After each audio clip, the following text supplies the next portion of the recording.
Рухани жаңғыру бағдарламасы бойынша 2021 жылға арнайы әдебиеттер мен әдістемелік нұсқаулықтар кітап көрмесін ұсынамыз.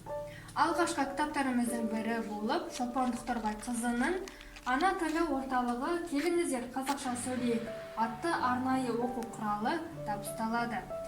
Жергілікті Аққу ауданының құрметті азаматы Серік Сатыбалдиннің «Табиғат тіршілік тірегі» кітабы 3 форматта ұсынылады. Кітабы өлеңдер мен ертегілерден құралған.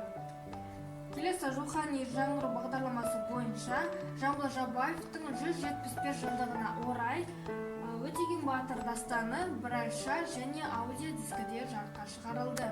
Қазақ ақыны, аудармашысы, жазушысы Жан Бақыттың «Достояние души» кітабы 2 дана бір ай қарпінде және аудиодискіде ұсынылды.